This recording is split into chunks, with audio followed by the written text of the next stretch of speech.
They laughed every time I pulled in. Same car, same driveway. Same woman they wished would just disappear. My name is Lauren Mitchell. I am 42. And for 12 years, I lived on a street that made me feel like I had to apologize just for existing. A quiet suburb outside of Denver, where every mailbox matched, where lawns were trimmed on Saturdays, where your value was measured by the shine of your SUV. And who waved back? They never waved. Not once. Can I ask you something? What time is it where you are? Drop it in the comments.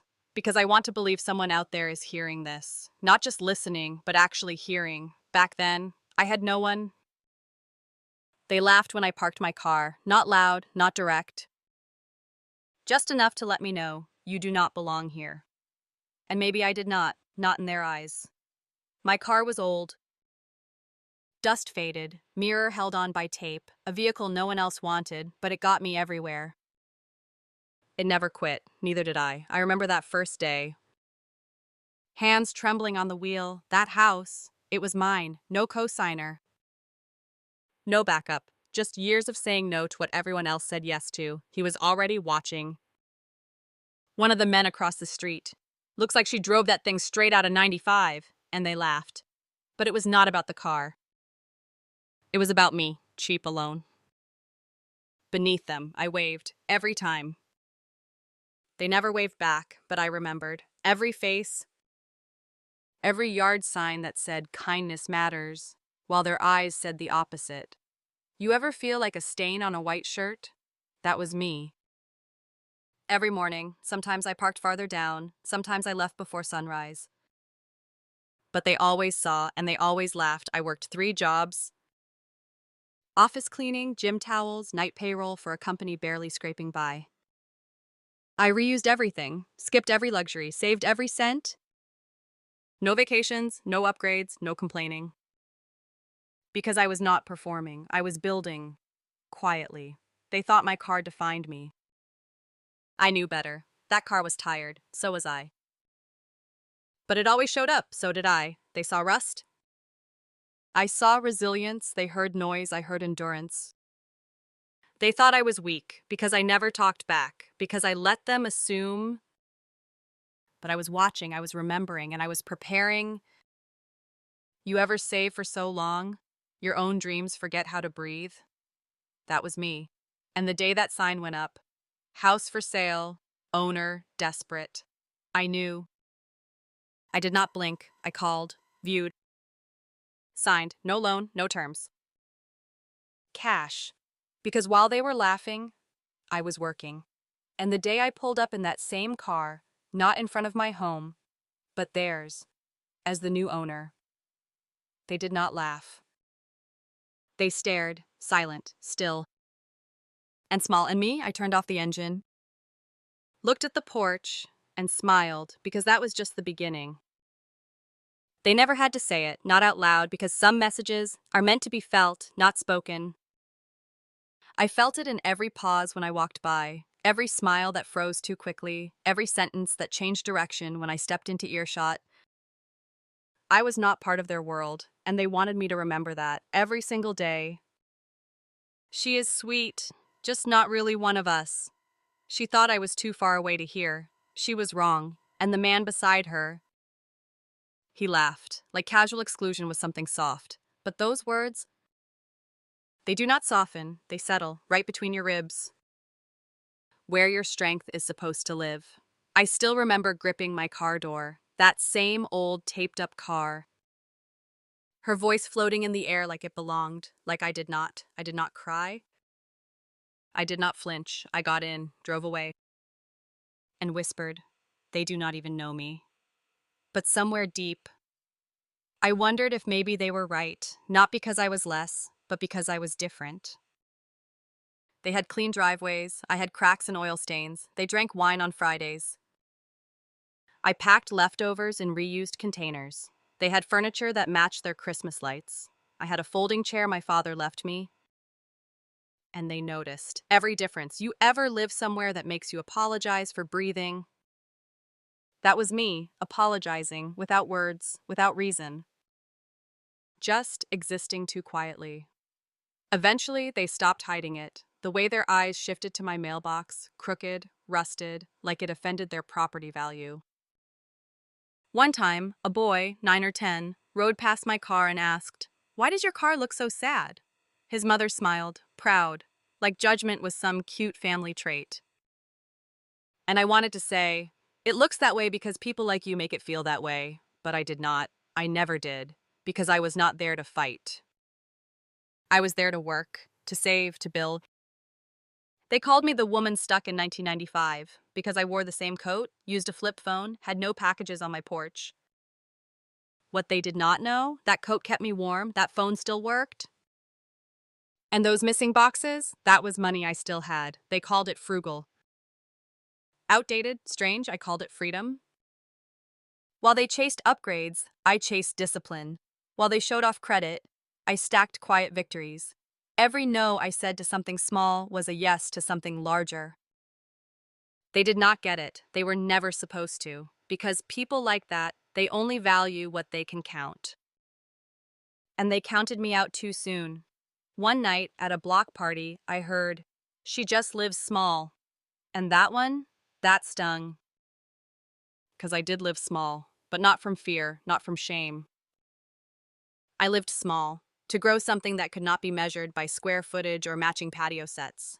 You ever feel like you have to shrink yourself just to exist near other people? That was me. Tucking in my edges, holding my breath, just trying not to disrupt the symmetry. And still, they noticed. They picked. They whispered. But what they never saw was that I was watching too. Not bitter, just awake.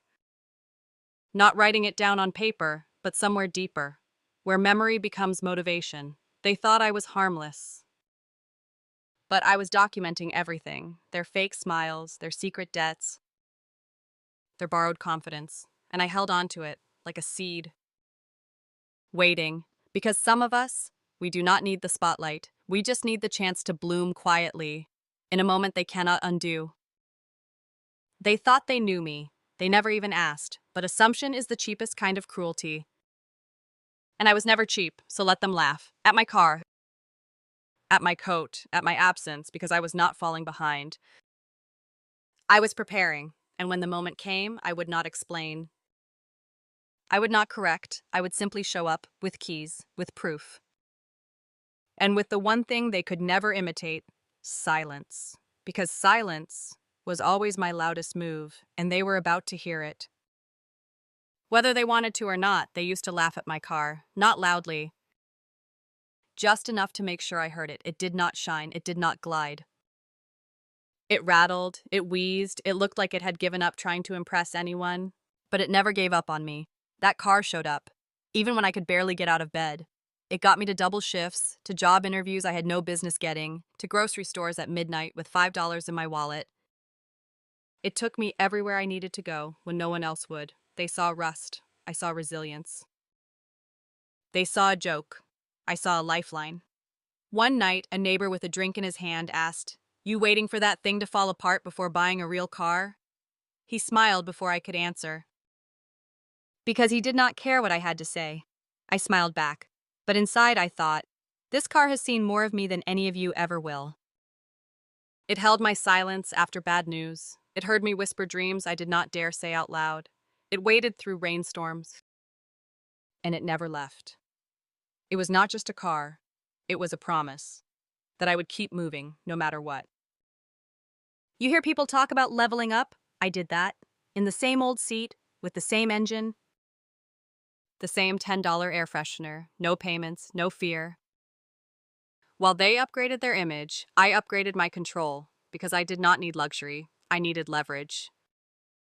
One night, after a 13-hour shift, I sat in that car with the windows cracked and the engine off, streetlight buzzing above me like it was tired too, and I whispered, "You are doing fine. Just keep going." I was not talking to the car, but maybe I was, because we were both held together by the same thing, refusal. Refusal to stop, to quit, to let anyone else define what working looked like. That car made noise, so did I, quiet noise. The kind that builds pressure, until one day it moves something big. People like to talk about listening, but most only listen for what they expect to hear. Old cars teach you better. They train you to hear what others miss. Every flicker, every tremble. And in that listening, you learn how to last. I wish people listened like that, but they wait until you collapse, then ask why you never spoke up. I did. Every mile in that car was a sentence. Every stoplight was a statement. I was saying, I am here. I am moving. And I do not owe you shine to have value. They thought I was falling behind. I was just on a road they could not see. Because it takes strength to look poor while becoming rich. It takes guts to walk into a room full of gloss and say nothing. Not because you are intimidated, but because you are busy building. I remember driving past their houses, AC broken, music spilling from their patios, laughter echoing from backyards that never invited me. And I thought, this car may not be welcome here today, but one day, it will pull in and stay. And the keys I carry will not just start engines, they will open doors they never thought I could reach. Because I was not chasing approval, I was collecting options. I was earning power, mile by mile, day by day, in silence. That car never failed me. Even when I was falling apart inside, it carried me to side gigs, to back entrances, to forgotten jobs at forgotten hours, the kind that still pay in cash. And when the world shifted, when everything started breaking, my car stayed. That is not what scared them. Not yet. What scared them was what happened next. The sign. Big, bold, red and white. House for sale, urgent, right there, on their lawn. And I knew that car, it was not just taking me places anymore, it was taking me home. I was never broke. Let me say that again. I was never broke. I did not shop like them. I did not eat like them. I did not show off like them. But I had something they could not fake, control. They stacked debt like badges, loans for things they did not need, credit cards maxed out on birthdays, driveways, parties. Buy now, cry later. They called that normal. To me, it was a trap. They laughed when I pulled out my cracked flip phone. When I wore a second-hand coat for 7 winters. When I skipped drinks and dinners. But while they laughed, I was building. One night, after a 14-hour shift, I drove past their block party. I heard them laugh, raised glasses, matching playlists. Then I heard a shout. A slammed door. I stopped, my heart twisted. Pattern interrupt, because while they were celebrating, their happy picture fell apart behind closed doors. I pulled forward, silent. But I saw, knocked on my own door later, and heard my own silence answer back. That silence belonged to me. I tracked every cent, every skipped trip, every meal that tasted of discipline. Dry, lonely, but clean. One checking account, one savings, no credit cards. No minimums, no terms, just options, and quiet. People did not praise me. They looked at me like I was frugal, stubborn. Poor you, they said in glances. But what they never saw was what I was building. Freedom. You cannot return freedom at the end of a billing cycle. You cannot repossess options. Freedom does not depend on a paycheck, a spouse, or a lender. I remember being handed a $25 contribution envelope. To help cover catering, she said, "Do not worry if it is too much." Sympathy wrapped in a smile. I took it, never returned it. Not because I lacked money, but because that party, that invitation, they were not mine. Their curated world was not mine. I chose invisible over performance. I stayed silent in community, clothed in costumes. Every wine bottle and patio heater clinked like applause until the mortgage came due. I walked home past their 3-car garages and matching mats. Lights flickered on TV. Shadows moved behind curtains. A baby cried. A door slammed. I paused under a sign in a perfect lawn that said, "Live, laugh, love." Soft letters, harsh truth. I whispered to myself, "You first." I came home to silence, but it was mine. No payments due. No panic, no noise, just me. My numbers, my future. Some say money cannot buy happiness. Maybe not, but it buys breathing room, distance from desperation. They wore anxiety in brand new shoes. I wore peace in a thrift shop coat. When the news reported markets crashing, rates rising, people whispering, downsizing, foreclosure, I kept moving. Kept saving, kept walking, because I had lived like the emergency had already arrived. But I was prepared. They thought they were ahead. They were sprinting toward a cliff. I was walking straight toward ownership. That for sale sign on their lawn was no accident.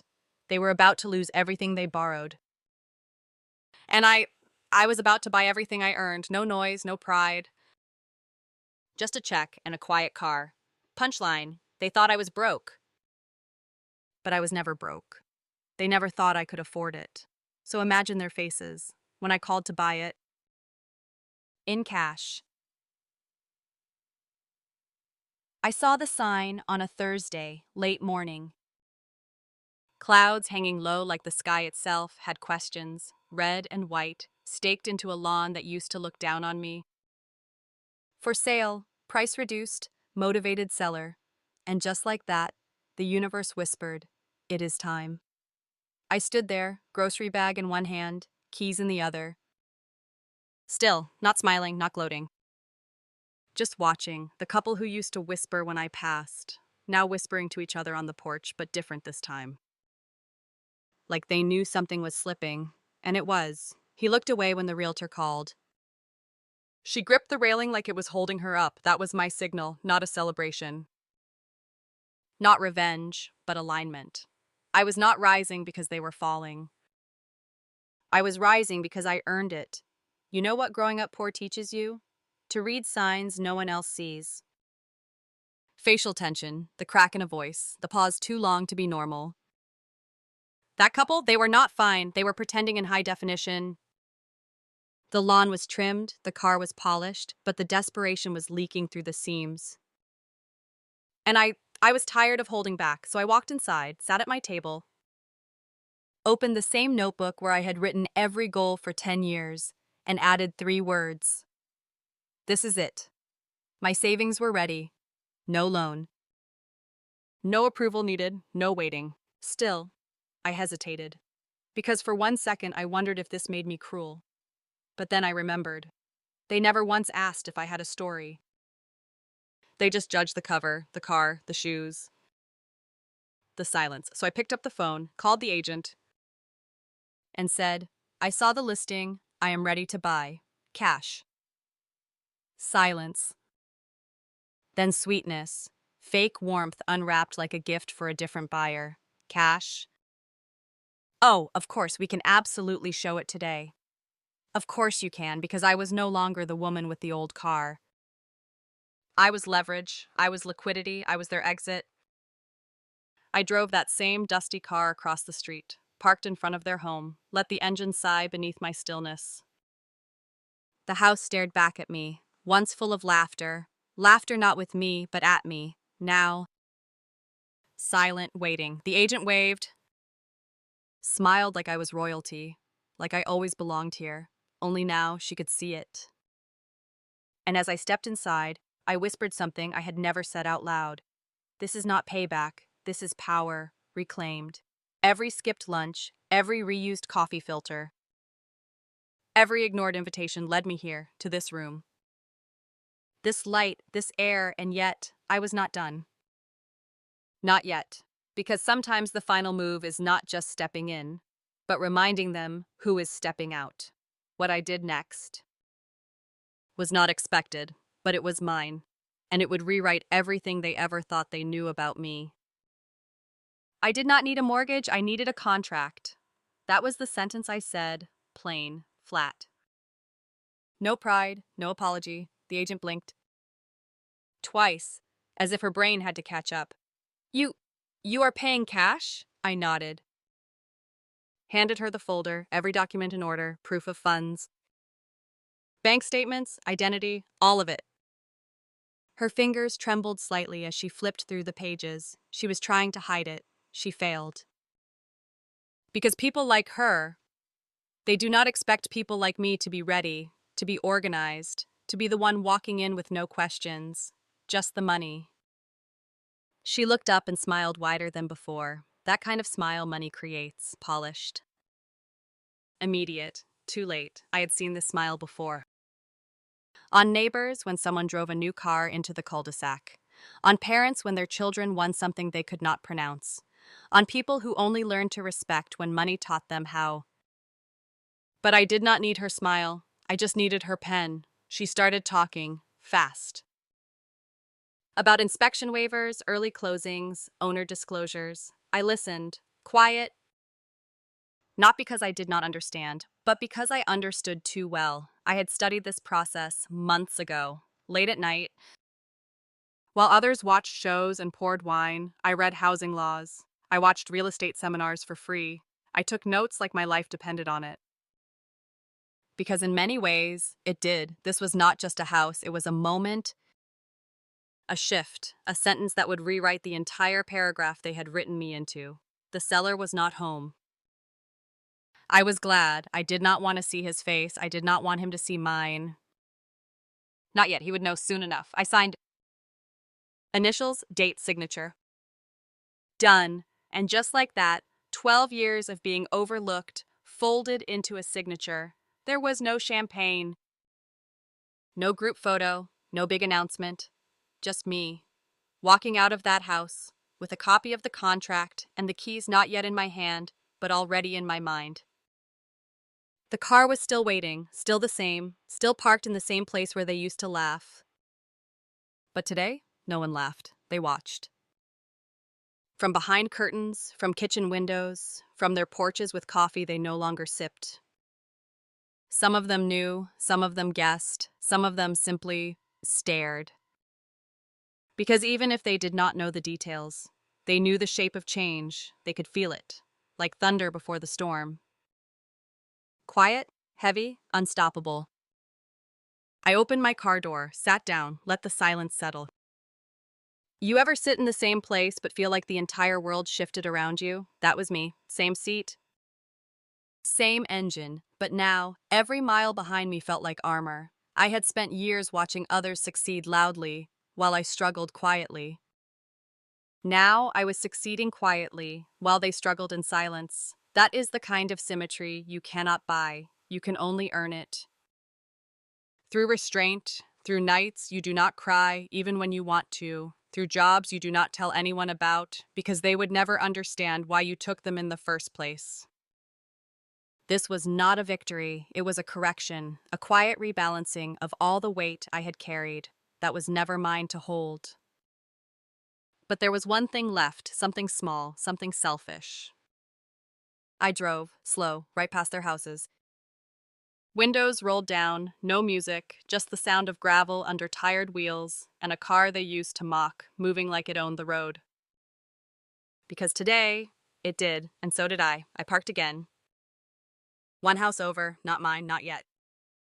But soon, and I sat there holding the folder, staring at their porch, their flowers, their mailbox that used to feel like a symbol of something I would never reach, and I waited. Because I wanted to be there for the delivery, not of furniture, not of keys, but of truth. Something was coming, not a storm, not a scream, something softer, stronger. The sound of power arriving without knocking, because I had earned this, every piece of it, every square inch. And tomorrow, I would walk through that door, not as a stranger, not as a shadow, but as the new owner, and they would hear it. Even if I never said a word, I did not need to step in, I just needed them to step out. That morning I parked across the street, same spot, same car. Same cracked windshield I never bothered to fix, because it never stopped me from seeing clearly. I sat in silence, let the engine hum until it softened into stillness. The keys dangled between my fingers, cold, thin, unfamiliar, but real. So real it felt like they hummed with every name I had ever been called. I watched their front door, the one with the seasonal wreath, still trying to look warm, still trying to welcome, and I wondered, did they know? Had they seen the final paperwork? Had the agent told them who bought it? Probably not. People like that do not expect someone like me to be the one holding the deed. I waited, not for drama, not for a scene. Just for a moment, the moment that would not need words. At 10:03, the door opened. He came out first, sweater thrown over his shoulder, phone pressed to his ear, still talking like nothing had changed. Then her sunglasses, low voice, tense shoulders. They moved like people do when they are pretending not to be unraveling. Like if they just kept talking, kept moving, no one would notice the cracks. But I saw them. Of course I did, because I had been cracked for years, and I remembered what it looked like when you tried to hold yourself together for just one more hour. One more day. They stepped down from the porch slowly, looked around. Not at me, just around, avoiding eye contact with the neighborhood that used to be their stage. And then they saw the car, my car. His face changed first. Recognition, confusion, and then a kind of tightness in the jaw that says more than any insult ever could. She froze, mid-step, one hand still gripping the side of a moving box, then turned to him, said something. I could not hear it. I did not need to. I did not move, not an inch. I just sat there, window down, eyes steady, breathing slow, because this was not a performance. This was the truth arriving, on 4 worn tires and years of restraint. They looked at each other, then back at me, and I could feel it. That instant when the math starts to work in their heads. The quiet one, the car, the house. The buyer, me, I wanted to say, yes. That is right, it is me, the one you never waved at. The one you laughed about after block meetings, the one who never fit your dinners or your dreams. But I did not. I just sat there, present, still, letting the silence do what my voice never could. They finished loading the car, one suitcase at a time, no rush. No words, and when they turned to close the door, I blinked just once. Slow, enough to say I saw everything. They left without speaking to me. Of course they did, and I let them, because this was not about being seen. It was about no longer being unseen. You know the most powerful kind of revenge? The kind where you do not say, I told you so. You let reality say it for you. And that morning, reality was loud, even without sound. As they drove off, I got out, locked the car, took 2 steps forward, then stopped because I wanted to remember this. Not the house, not the money, not even the keys, but this feeling of knowing that I had never needed to scream to be heard. I just needed time and proof. And now I had both. I walked to the porch, the same one they used to decorate every fall, the one I once stood in front of holding a misplaced package, only to be told, you can just leave it there. Now it was mine. But before I opened the door, I turned back, just once, to look at the street, the silence. The way even the wind seemed to pause, because sometimes, the most deafening sound in the world is someone realizing you are not who they thought you were, and I was just getting started. The car they laughed at was still parked right there, in the same spot, facing the same direction. Covered in the same dust, but them, they were gone. Just like that, no goodbye, no fake smiles. Not even a forced handshake at the end, just gone. I stood by the porch and watched the last moving truck disappear. It turned the corner without looking back, like it knew it was carrying the final scene of something that never really belonged here. And as the dust settled, I looked at my car. Still scratched, still tired, still loyal. It had waited, it had carried, it had never asked to be understood, only trusted. And now, it had waited long enough to witness the shift. You know what felt strangest? Not the victory, not the ownership, but the silence. It was the first time in years that the street felt still. Not performative, not competitive, just still. I opened the gate slowly. The sound of it creaking felt unfamiliar, like the house was hesitant, unsure if I was really the one now. But I was. There were a few things left on the porch. A planter with dried up flowers, a box labeled Misk, and a single folded blanket, neatly placed like a final gesture of control. I looked around. No one else came out to say anything. No neighbor leaned out of their window. No friendly voice called, "Congratulations!" Because that is not how people react when the invisible one becomes visible. They freeze. They watch, they reassess. I picked up the box. Not because I had to, but because I wanted to. I brought it inside, placed it gently in the hallway, then walked back out. The blanket I kept, not for comfort, but for memory. You see, sometimes you keep a piece of what used to hurt you, not to relive it, but to remind yourself that you made it through. I spent the next hour walking through the house, room by room, finger trailing along walls that had once been theirs, now mine. No music. No rush, just footsteps on hardwood and a mind echoing with all the things never said. In the kitchen, I found a magnet still stuck to the fridge. It said, "Gratitude is everything." And I almost laughed, not because it was wrong, but because it was probably bought to be seen, not felt. I left it there. Not as a decoration, but as a challenge. Gratitude? I had that. Not for them, but for the silence, the waiting. The long, hard years where I chose to stay quiet when it would have been so easy to scream. I stood by the front window, looked out at my car. Still there, and for a second, I imagined what it would feel like to finally let it go, to buy a new one. To match the street, to blend in, but the thought made me sick. Because that car was the last piece of who I had to be in order to become who I am now. It deserved better than being erased, so I let it stay. Not as a symbol of poverty, but of persistence, because that car, it stayed with me when people did not. It never judged, never failed. And now, it stood in the driveway they used to call theirs. And me? I stood by the window, in a house they never imagined I could own. Sometimes the best kind of presence is the one you do not explain, you just live it. And I did. That afternoon, a neighbor I had seen 100 times finally walked over. He stood by the gate, shifted his weight, looked unsure, then said, "Hey, so, you are the new owner?" I nodded, did not say anything. He looked at my car, then back at me, paused. "I guess. Congratulations are in order." I smiled, not out of pride, but because I finally understood he was not congratulating me. He was apologizing, the only way people like him know how, and that was enough.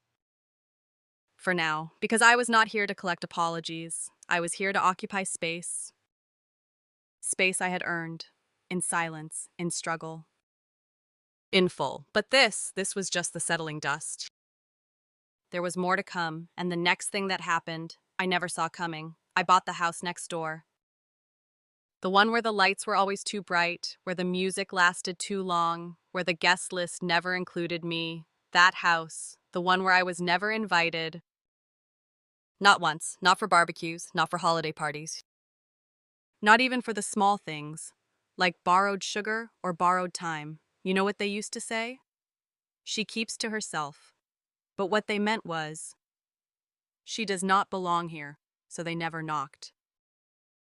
Never waved, never asked if I needed anything, but they were loud enough.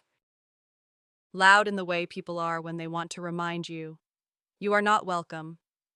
I heard it all from my window. The laughter, the clinking glasses, the carefully curated playlists, and through it all, I stayed quiet. Lights off, curtains drawn, a shadow next to their celebration. But shadows remember, and silence, it takes notes. The woman who lived there moved fast. Her husband had left the year before. Whispers said he found someone who believed in bigger things. She kept the house until she could not. Mortgage caught up, taxes caught up, loneliness caught up. And one day, a new sign appeared, right next to mine, a different font, but the same meaning, for sale. I smiled, not because she lost, but because I had waited long enough. I made the call the same day, asked the same agent, offered a little less this time. Not because I could not afford more, but because I knew they would take it. They always do when desperation meets silence. 2 weeks later, it was mine. No announcement, no boxes piled high, no ribbon cutting or fresh flowers in the kitchen. Just a key, slid into a lock that used to turn away from me. I walked through that house like I was walking through a memory I never had. Tiled floors, open kitchen, a back deck where people once whispered, she probably cannot even afford curtains. Now, The house stood empty, and I stood full. The irony. The two houses were almost identical. Same layout, same square footage, same price range, but one was laughter I never heard. And now both were mine. The neighbors began to notice, not suddenly, but slowly. You know how people change their tone when they realize they got the story wrong? It starts with a smile, a longer pause at the mailbox, an offer to help with the trash bins, a hesitant, "So, how are you finding the neighborhood?" They were not asking out of care. They were checking the temperature, seeing if I would forget, if I would play nice now that I had a seat at the table, but I had no interest in their table. I built my own, and even now, with two homes and a driveway wide enough for their attention, I still wore the same coat, still drank the same coffee, still drove the same car, not because I had to, but because I remembered what it took to become this version of me.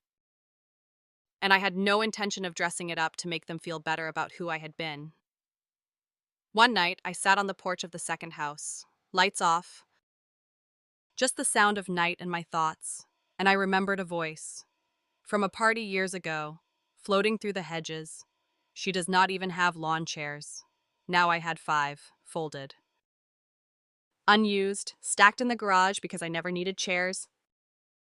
I needed distance. I needed time. I needed to wait until the applause died down, so the silence could speak. And now it did, not with revenge, but with ownership. Not with anger, but with peace, not to be better than them, but to prove I was never beneath them. I saw one of them walking by the next morning. She paused, looked at the new mailbox, then at me, and said, "You are really buying up the whole street, huh?" I looked at her, held her gaze, then said, "Just the parts that were never meant to be mine." She laughed, short, uncomfortable, then walked away, because what else could she say? There is no polite response to the truth, and the truth was, this was only the beginning, because while they were watching me move in, they had no idea what I was about to build next. Their respect came too late, and I did not need it anymore. You know how it goes. When people realize you are not who they thought you were, they rewrite you. Quickly, conveniently, now they smiled. Now they waved, now they asked if I needed anything. It was like watching someone try to clean a stain that had already set in. One neighbor, the same one who once joked about my car, walked up while I was trimming the hedges, said, "Looking good over here. You really turned this place around." I nodded. Polite, but inside I felt nothing. Not anger, not pride, just distance. Because respect that only shows up after you can no longer be ignored is not respect. It is strategy. They were not kind. They were adjusting. And I did not need to adjust with them. My world was already built. Brick by brick, dollar by dollar, in the dark. Alone, without their help. So now that the light was finally on me, I had no need to bask in it. I had learned how to glow on my own. You ever have someone bring you a gift long after the party is over? That is what their kindness felt like. Late, heavy, unnecessary. One woman who used to pretend not to see me dropped off a pie, homemade, still warm. Said it was a welcome gesture. Said she hoped we could start fresh. And I almost said yes. Almost. Because I was raised to be polite, to forgive, to be the bigger person. But then I remembered the way she once turned away while her husband made jokes about the woman with the forever car. I did not slam the door. I did not confront her. I just looked at the pie, then back at her, and said, "Thank you, but I am not starting over. I already arrived." She blinked. Like she had not expected honesty to be so quiet, so final. Then she nodded and left. I did not eat the pie, but I did not throw it out either. I left it on the counter, a symbol of how people decorate their guilt with cinnamon and kindness and call it closure. The next week, I noticed something strange. People stopped parking in front of my house. They made space. Not out of manners, but out of awareness. They had started calculating me, not mocking, not dismissing, but measuring. And I could feel it. in the way they paused when I walked by, in the way their conversations dropped half a tone quieter when I was near. It was not fear, it was something else. Unease. The kind that comes when someone realizes they missed their chance to matter in your story, and now they are just side notes. I kept walking, same shoes, same coat, same pace, because I did not need to prove anything anymore. I already had. Without opening my mouth, you know what power really looks like? It is not loud. It is not decorated. It does not arrive with applause. Power is showing up exactly as you are, in the same space that once rejected you, and not needing them to say a word. I never asked for their respect, and now that I had it, I had no use for it, because what they gave me now was not a gift. It was a recognition that they got it wrong, and by the time people realize who you were, you are already someone else, someone stronger, someone still, and someone who does not forget. But even in that quiet, even in the calm, I knew there was one more moment coming. Not from them, not from the ones who used to laugh, but from someone else. Someone I had not seen in a long time, and when I did, it would not be my turn to speak, but theirs. And I was ready. I said 3 sentences, and he could not look me in the eye. Not once, not even for a second. The man who once laughed in front of a full room, dismissed my voice like it was background noise, cut me off mid-sentence with that condescending little smirk, now sat across the table, silent. I had not seen him in years, not since I left that job, not since the day I handed in my resignation, and he said, "Some people just are not built for this pace," and I smiled. Because I knew he was right. I was not built for that pace. I was built for something longer, quieter, stronger. The meeting was about community redevelopment, a project being pitched. Several homeowners invited, some new names, some old ones. And him, apparently now part of a consulting group, trying to win contracts in the very neighborhood he used to assume I could never afford. Funny how tables turn. Even funnier how quiet people become when the person they underestimated sits across from them, with no need to remind them of the past. I walked in on time, sat where I was assigned, took out my notebook, listened, watched. He was presenting, of course he was, same tone, same gestures, like he was still selling ideas with arrogance instead of clarity, but halfway through he faltered. His eyes scanned the room, landed on me, and that was it. His rhythm cracked, he cleared his throat, spoke slower. Stumbled once on a sentence he probably had said 100 times before. He knew. Of course he did. After the presentation, they opened the floor. People asked polite questions, shared thoughts, tossed around buzzwords, and then they called my name. Not loud, just enough to turn a few heads. I stood up, looked straight at him, then at the others, and I said 3 sentences. This neighborhood does not need more promises. It needs people who remember what they ignored, and I remember everything. Silence. Even the air felt still. I did not explain, did not raise my voice, did not add context, because the people who needed to understand already did. He shifted in his seat, looked down at the table, picked at a pen that was not clicking, and I sat back down, calm, unbothered, because I did not come to fight. I came to stand, to occupy space with memory and presence. You see, some wounds do not bleed anymore. They scar, and scars do not scream, they whisper. And that day, he heard every word my silence had saved. The room moved on, but he did not. I could feel it, in the way he never looked back at me, in the way his answers got shorter, flatter, because there is a different kind of power in letting someone feel the weight of what they once dismissed. You know what I thought about on the way home? Not revenge, not triumph, but rhythm.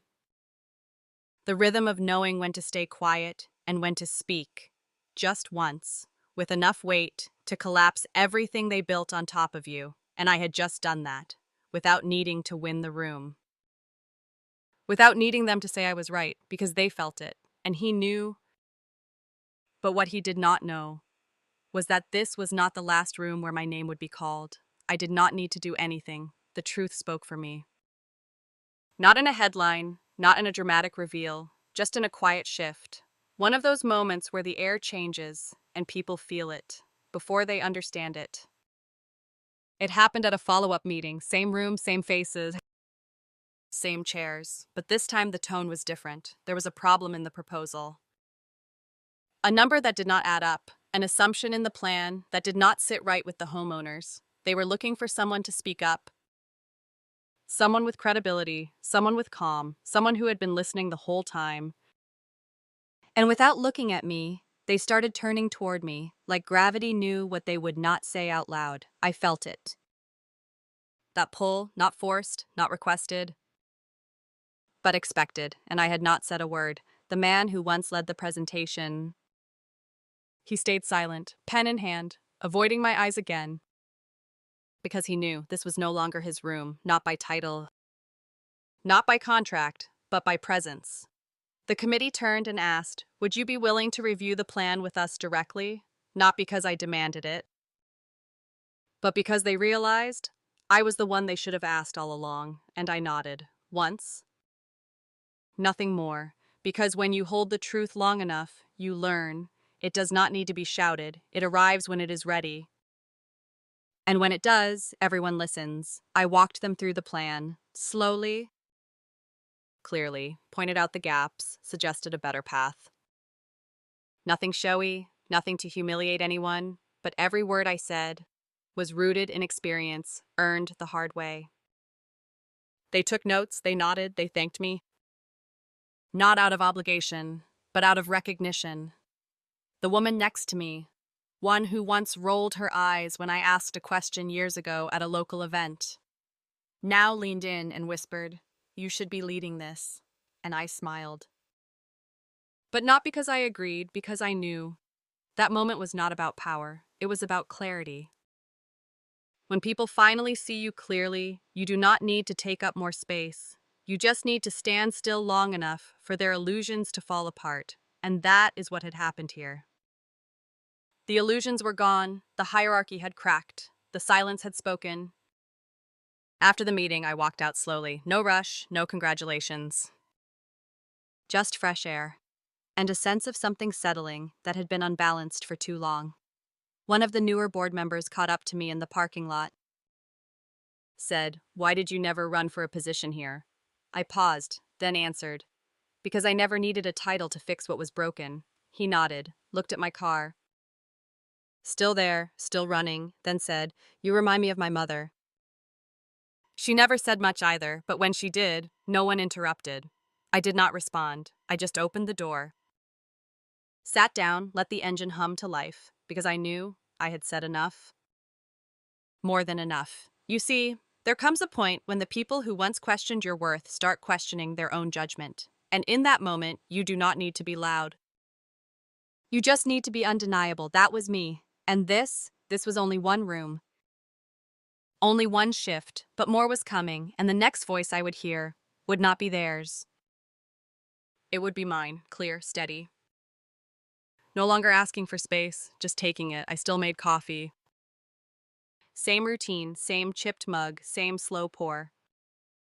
But not for them anymore. You see, back then, when I was still invisible, I brought the coffee to meetings, to morning huddles, to those long, unnecessary gatherings where my name was not on the schedule, but my hands were always full, always pouring, always refilling, always stepping back just enough to be helpful and forgettable. I used to think that being useful was the same as being respected.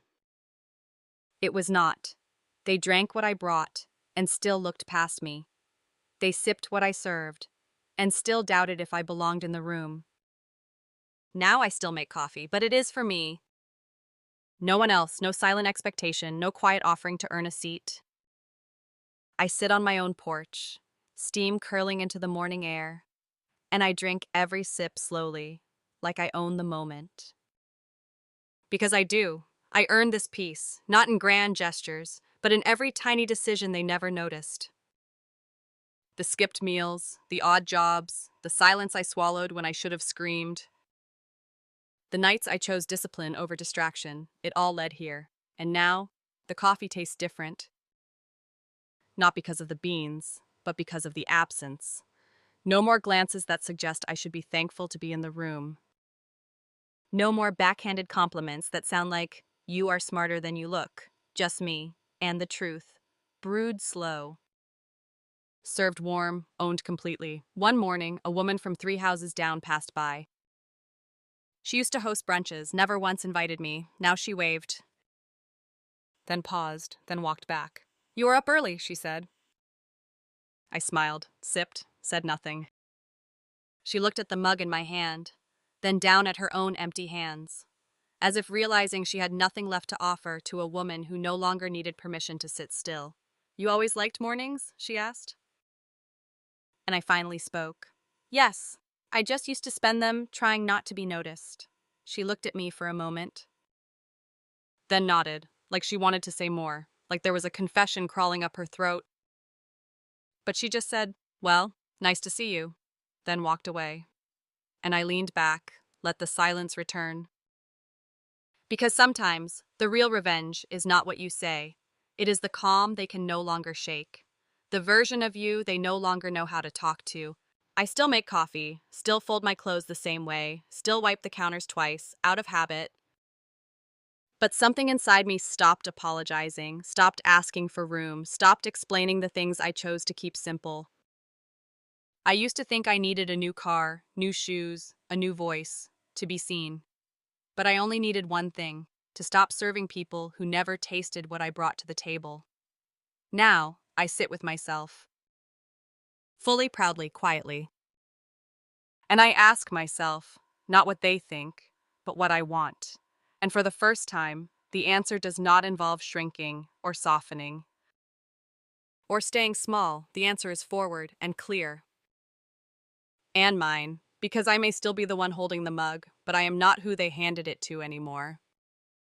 And tomorrow, I would hold something else, something heavier, something louder than coffee, something that would finally carry my name in bold, in full, with no one left to take credit for it. The day they laughed at me was not the day I broke, it was the day I started writing. Not on paper, not with a plan, but in silence, in long hours, in every no I swallowed, and every yes I never asked for. They laughed when I showed up to that meeting with a secondhand blazer and notes scribbled in a cheap notebook. "Cute idea," someone said, like I was pitching a fantasy. Like I had wandered in from the wrong building. I remember standing there, telling myself, "Just finish. Do not shake. Do not cry." I did finish. They clapped out of pity, then moved on like I had never spoken. But I did not forget. That night, I opened my laptop, typed out every line they dismissed, reworked every slide they barely glanced at, and saved it under one name, mine. No shared drive. No folders I could be deleted from, just me, and the story they would regret overlooking. It took 3 years, 3 long, unseen, unpaid years. I pitched it quietly, rewrote it endlessly, and then, one morning, it got picked up. A full rollout. My name on the front, no co-authors, no afterthoughts. And when the article dropped, it went viral, not for drama, not for rage, but for one reason: it was true, real, simple. Lived mine. I got messages from people I had never met, from cities I had never seen, saying, "Your story felt like mine. I did not know anyone else lived that. You made me feel seen." And then, the message came.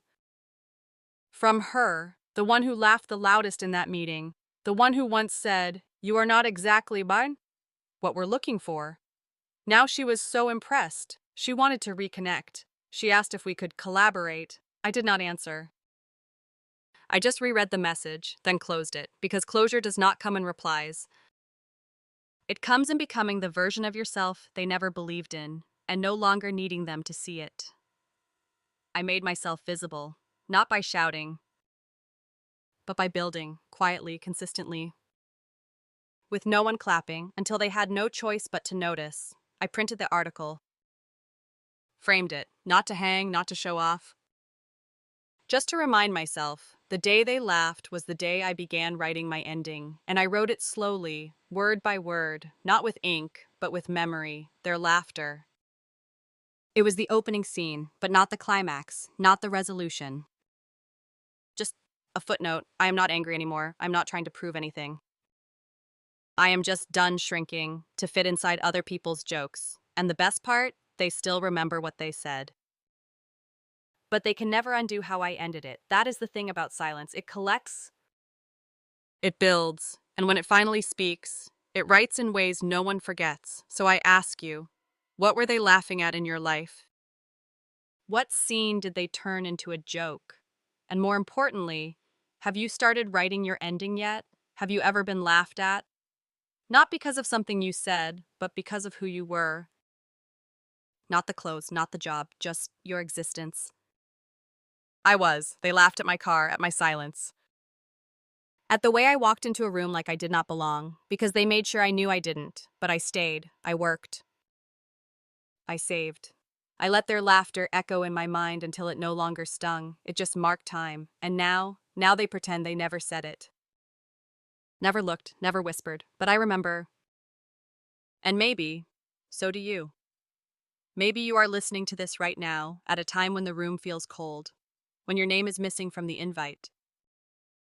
When you wonder if anyone would even notice if you stop trying, I see you, and if you feel alone, can I ask you something? What time is it where you are, and where are you listening from? Leave it in the comments. Let me know, not for numbers, not for reach. But because when I started this story, I did not think anyone would hear me. Now I know. Sometimes someone, somewhere does. This is not just my story. It is the girl who eats lunch in the stairwell because the break room feels like a war zone of judgment. It is the woman who applied for the same job 5 times and still gets told she is not quite the fit. It is the quiet one who holds back her brilliance because the room only praises volume, not value. It is all of us, the ones who carry things in silence, the ones who listen more than we speak, the ones who never fought back, but never forgot either. We do not scream. We do not chase revenge. We just grow in directions they do not see coming, and one day, we park our old car right in front of their house. We knock, not to beg, but to close the loop. And we walk away, not with pride, but with peace. So, where are you in this story, still in the middle? Still trying to make sense of their cruelty? Still wondering if silence means weakness? Let me tell you something. Silence is a strategy. Stillness is a seed, and what grows from it will shake the ground they once stood on. If this feels like your story, even just a piece of it, leave a comment. Share what they said to you, what they laughed at, what they thought you would never do. And when you do it, come back here, tell us, not to brag, just to mark the moment, because every scar deserves a closing line, and maybe this is yours. You are not alone, you never were, you just needed to hear someone else say it first. Now it is your turn.